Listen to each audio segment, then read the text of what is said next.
valley that separates where we are on the Mount of Olives and the mountain on the other side, Mount Moriah. Some say a bridge is going to be built over that valley, and he's going to walk on the bridge. Not just this, that they say that the ones who don't deserve to go with it to the temple are going to fall off the bridge. The ones who deserve, no, this is one of the traditions, people. No, I'm not joking about any other or teasing any tradition. But we know that he's going to come and he's going to enter the city, as it says, with thanksgiving in his heart and with a prayer, and he's going to make it to the gate that you can see now, like sealed. This is known today as the Eastern Gate by the Christians, or the Golden Gate, or the Gate of Mercy by the Jews. Of course, that gate is not the original gate and the level of the wall of the city in the time of Jesus. In the time of Jesus, the wall of the city was as far down as we can see now, the white card going from right to left. From right to left, the corner of the wall, right license number 679. Which means, you see, that if we will peel all the dirt and the rubble from the present Black Road towards where the Muslim cemetery is, we are going to uncover, I don't doubt it, we're going to uncover, you see, the Herodian wall, the corner of the wall that you see over there, where there's kind of like a gray van parked. This is Herod's time, this is Herodian. Whatever is above the dark part of that wall, is Muslim, Turkish, from about 500 years ago. So we have a kind of a conglomeration of the foundations of the old wall, from time of Jesus, from time of Herod, and the Turkish wall, which was built about 1500 years later. Okay? The cemetery that you see is a Muslim cemetery. It was built by the Muslims in order to block the way of the Messiah from going into the Temple Mount. Because Messiah is not allowed to walk to a cemetery. You know, a cemetery, I explain to you, according to the Jewish, you say tradition and religion is an unclean place. But I say, when he's going to come, he's going to make it no matter what. Right. No one is going to do it. That's all right. Absolutely. Now, I have no doubt, people, I have no doubt that if we could dig, you see the white car that comes from right, it's a pickup that comes from right to left. Right. If we would dig a tunnel that will go all the way under the Muslim cemetery towards where the wall is still buried, we'll find a gate called the Shushan Gate, to which Jesus entered the city on Palm Sunday. It's there. There's no doubt about it. Because as we can see over here, the dirt which accumulated over here, on which the Muslims built the cemetery, is the accumulation of the destruction of the city of Jerusalem so many times, one after the other. Now, as I said earlier, the mountain across the valley, where you can see the Muslim shrine known as the Dome of the Rock, is the famous mountain called Mount Moriah. According to the Jews, Mount Moriah is the center of the world, the center of the universe. The rock that is now covered by the Muslim shrine is the top of the mountain, and this is believed to be by the Jews the center of the world, and also they call it the rock of foundation or the rock of creation, because they believe that when God started to create the universe, he started from over there. So if this is the center of the world, the wall on the other side behind the trees that you're going to visit this afternoon is called the Western Wall. It is west of what? It is west of the top of Mount Moriah. And the city that you see, the modern part of the city, which was known in time, the Second Temple, as the Western Hill, is west of what? It is west of the center of the world, which is the site of where the rock is. And that is the reason why the gate over there is called the Eastern Gate, because that gate is east of the center of the world, east of the top of Mount Moriah. So since actually this Jewish prediction and belief for the last 4,000 years that is the center of the world, everything geographically was oriented according to the location of Mount Moriah. If you are in the United States of America and you pray as a Jew, you face due east. If you are in Jericho, you do face west. In the Galilee where we were, you face south. Okay? In the desert area, the Negev, you face north, over to Jerusalem. In Jerusalem, you face Mount Moriah. Which means if I'm Jerusalem and I am going to say a prayer right now, I'm going to face this way, which is west. And the person who is going to stay at the King David Hotel, which is the big building, where you can see the YMCA actually dome behind, he's going to face east. So this is actually, as I told you, Mount Moriah, on which Abraham tried to offer his son Isaac to God 4,000 years ago. And you know, for me, as a person who lived here all of his life, was born here, I don't care if it was right over there, you know, under the mosque now, where the top of the rock or the mountain is. But this is it. If it was 50 feet further to the left or 100 feet further to the north, makes no difference to me. This is Mount Moriah. Amen. And this is the Kidron Valley. and the other one is the European Valley. And up there's Mount Zion. Those are things that can never be changed, can never change people. And the people of Israel, or the Jews, they actually felt that Mount Moriah is very holy, significant, and a sacred place, not because of the rock, not because of the temple that was built over there, not because of the altar that was built over there by Abraham, because the Jews believed that this is the place where the Shekinah glory, the presence of God, stayed over that mountain. And from there, it called upon Abraham to take his only son, Isaac, all the way from the area of Beersheba and Hebron, and to walk together with the two servants. They parked the donkeys down there, and they climbed up to the top of the mountain, and he built the altar, and he asked Isaac to help him as well. So actually the meaning of Mount Moriah for the Jewish people was the presence of the Shekinah glory over the place. And even in time of Jesus, when they were talking about coming to the temple, there were 10 actually things that were unique to the Temple Mount that didn't actually exist in any other place. And people, as soon as they came up to the Temple Mount, they realized that they are they can feel the presence of God. Because, for example, they slaughtered so many animals over there. There was so much blood, actually, in the area of the slaughtering of the animals. Not even one single fly in the whole area. When they actually burned the offers, the sacrifices, the smoke went up to heaven straight up. In the most windy, stormy day, it didn't turn right, left, east, or west. Always straight to heaven. The entire area, there was not even one statue, one picture, or one thing of that nature. As soon as you came all the way from the area where the city of David is, and you entered actually the Temple Mount to the gates known as the Huldah gates that I'm going to point out to you later on when we are going to go towards Mount Zion, and you climbed up there, you realize that this is something very unique and very special that you have been privileged by God to let you experience. Amen. And this is what the Jewish priesthood in the Galilee and the other parts of the country did as a part of the Operation Temple that was conducted by the high priest Caiaphas. Caiaphas used to live in the time of Jesus. If you take a look on the slopes of Mount Zion, you can see Mount Zion is the mountain on which you see a big building with a tower right next to it. You see a big building with a tower right next to it outside the walled city of Jerusalem. That is a Benedictine church known as the Domitian. If you go further down, okay, you see some roofs of red big tour buses, and about 3 fingers to the left you see a building, a big one with a great dome.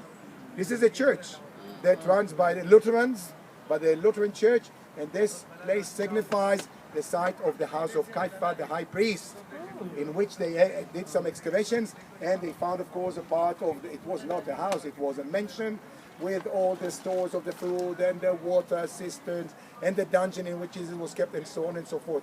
So there's no doubt about the fact that this was the site of the house of Caiaphas, the high priest, in which Jesus was a prisoner for the night. Okay? Now you wanted to ask a question, my friend? Yes. When Jacob had his dream about the ladder, is that in the same area? No. Jacob had a dream in the ladder in a place which is about 10 miles north of Jerusalem that he named later Bethel, the house of God. So the place is still there. Okay. I thought when you said house of God, I'm thinking... No, it is, yeah, I know what you mean. Okay. Right, the house of God. I am asking you the Temple of Solomon. Yeah, 1 second, okay. Yeah. Okay, I will explain, 1 second. What do you want to ask? All Jerusalem is still surrounded by the wall right there, right? I will explain about this as well, no problem. Excuse me, did you say this area is Gethsemane? No. What's it? Oh, okay, I'm sorry. No, Gethsemane is further down. Oh, okay. We are now in the site known as the Chapel of the Tears, Dominus Flavit, where Jesus shed, the tears over the destruction of Jerusalem when he predicted the destruction.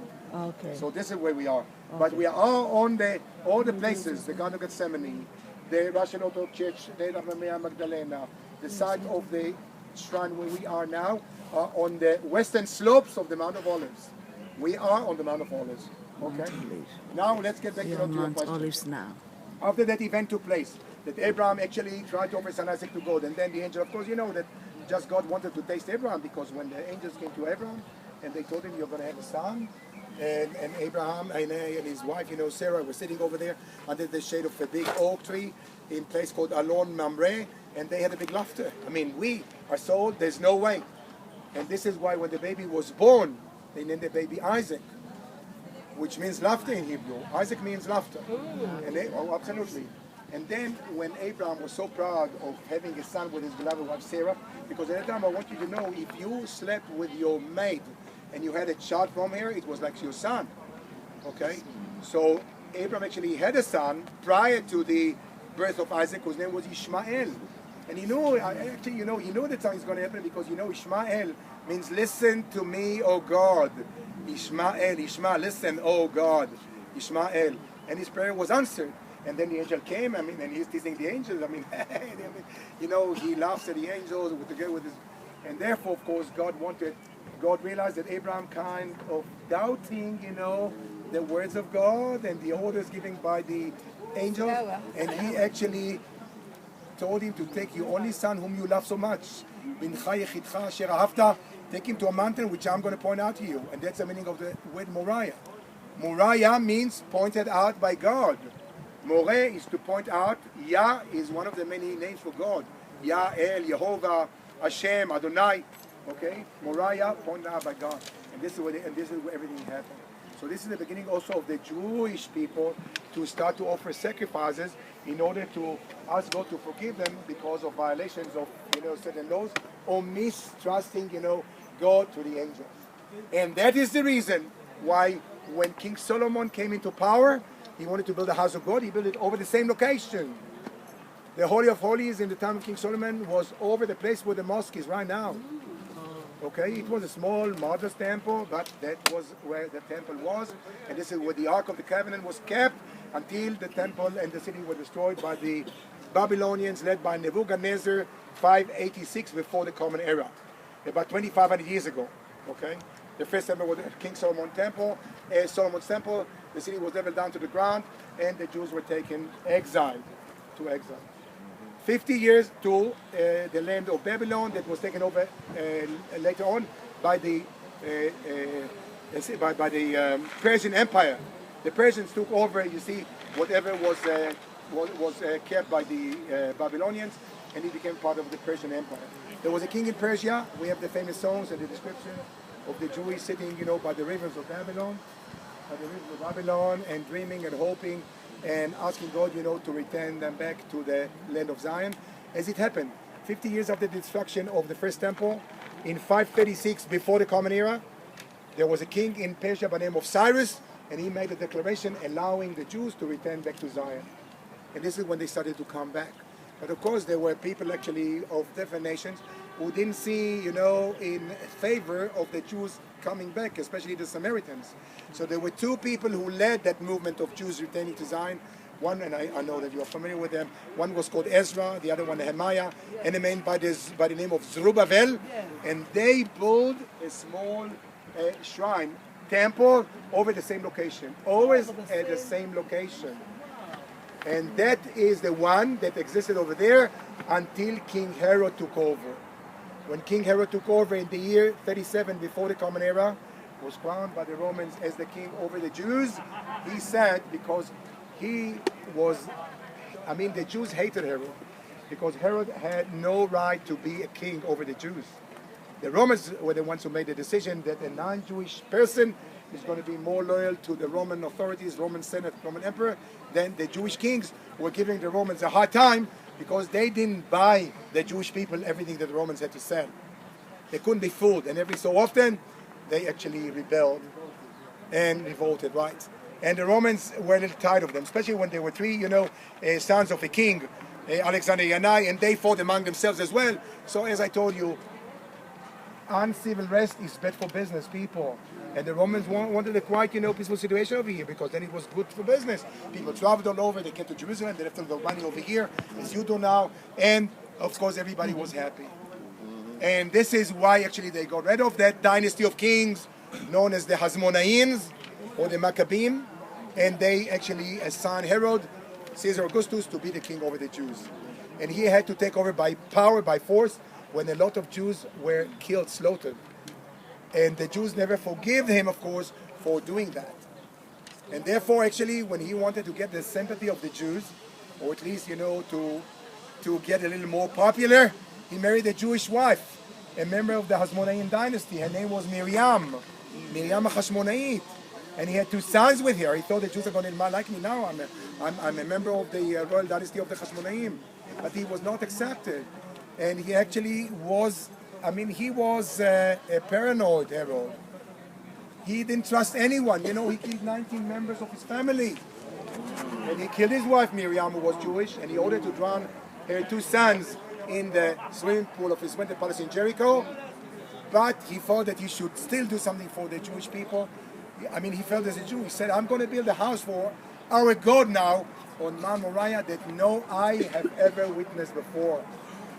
And it took actually 11 years for the building of the second temple over the same site, over the same location, which was about twice as big as what you see now, the Muslim shrine, the Dome of the Rock.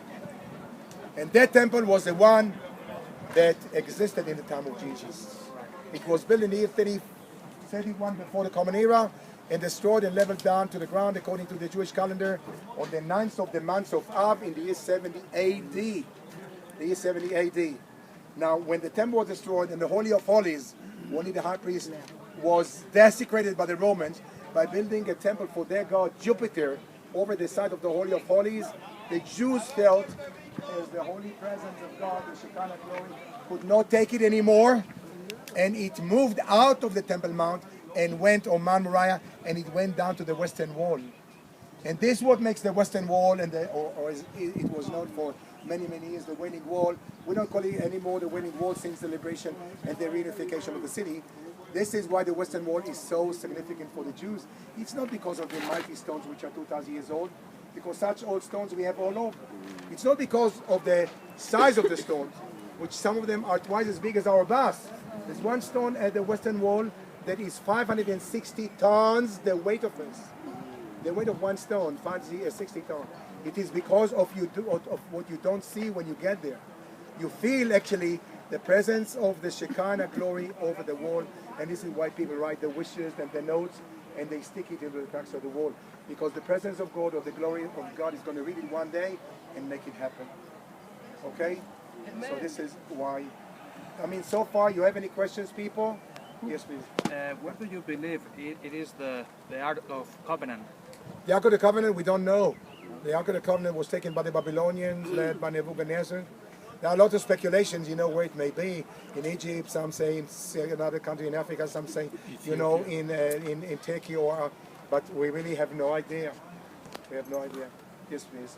You said Herod built the Temple of Jupiter over the... Yeah, not Herod. Herod was already dead. Okay. Yeah, good question. Not Herod. Herod died in the year 4 before the Common Era. It was Titus.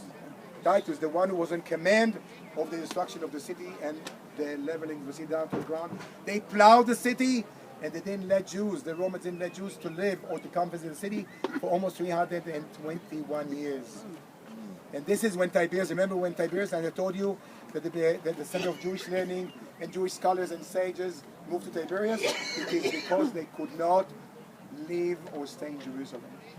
So Jerusalem was abandoned by the Jews, not because they wanted to be away from here, because those were the instructions and the rules of the Roman Empire while they were here.